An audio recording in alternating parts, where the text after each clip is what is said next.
G'day punters, just something different from my usual vids. Did a little bit of roof plumbing stuff to do with my pizza oven. I just have the one standard length of flue, and so the smoke when it's burning wood just wafts wherever the wind is. So I'm actually going to punch that through the roof and have the rain cap above the roof line, so hopefully the smoke will get a bit more clearance and blow above the roof line to wherever it's going to go with the prevailing wind, rather than in and around the entertainment area or into the next door neighbour's yard. So what I've got here is the internal flue components. That's where the smoke actually comes up. Two sections there, and the hood, the rain hood on the top. They'll just join up to the existing flue. That's the existing flue. It's got a heat shield on it as well, but you can see the base of it there. And this rain cap will go. I've had this fabricated. This will actually sit up in the roof. You can see, put a little hole there and mark the circle. I'll get a bit closer so you can have a look. And so there's a circle I've scribed out.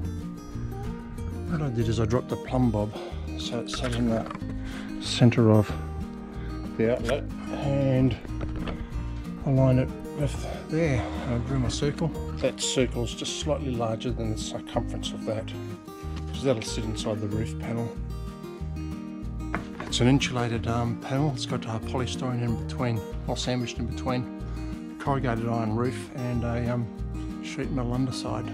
The internal flue, where the smoke goes through, fits inside here. This sits on the top of the roof cavity, or on top of the roof.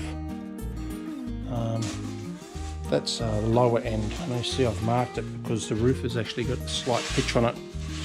So I need to make sure that's level or vertical when I install it. And that'll sit in the top of that mounting bracket that sits inside the roof cavity that I've just shown you. Once I've installed all the internal flues from the pizza oven upwards, they'll come through the roof.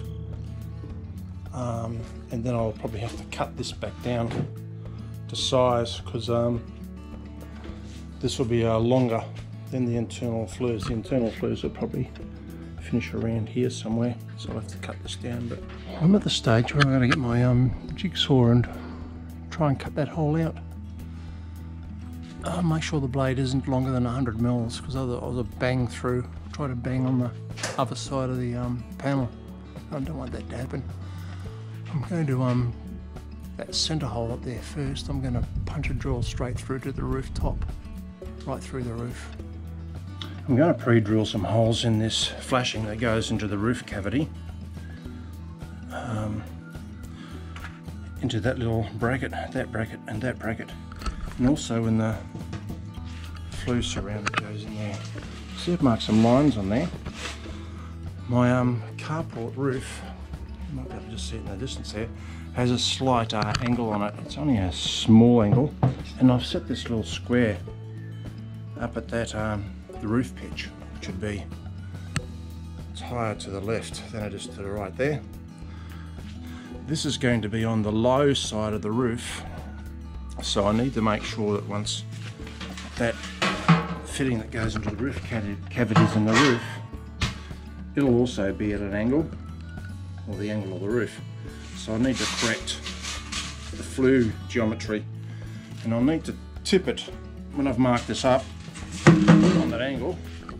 I've got about a 5mm variation between there and that line, and on this side here, which will be the high side of the roof.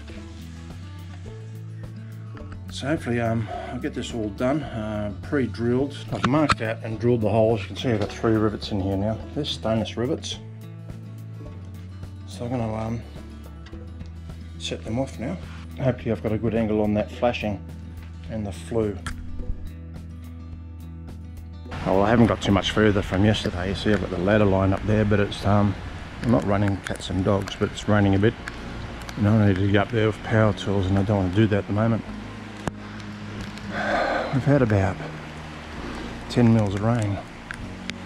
Anyhow, see, I've cut the this side sheet metal out, and I've run a knife through the styrene. Weather's a bit better today, so I'm up on the roof. See, I've marked out a circle where I reckon flue comes through. I've segmented it into 6 or 12 parts. The X is a waste. Keep that, keep that, keep that, keep that, keep that and keep that. Inside flue, outside flue, and that's the flashing diameter. Hole in the roof. These little tabs. I'm going to pop them to the outside flue. The galvanised flue through the roof now. I just got to trim up the top part. I've put the flashing in the roof. I put some plastic around the inside of that, hopefully to seal between the roof and the flashing. And you can see I've put 6 stainless screws in there as well. It's not too bad at the moment. Just got to get on top of the roof and say do some trimming up there and fix the outside flue. That's the galvanised one to the roof, so it doesn't move around too much. Then pull down the roof boot. I've riveted everything in now. Every one of these little tangs has 2 stainless rivets in it. It's plastic. There's 6 of those, so there's 12 stainless in there now. So much I cut off the external galvanised steel flue. There's probably a good 2 foot there. That's the finished job. So before I pull the boot down, I run some elastic around there and pull the boot down further. Just use some roofing screws, plastic underneath there, and I'll pop rivet at the hood. Make sure that's nice and level.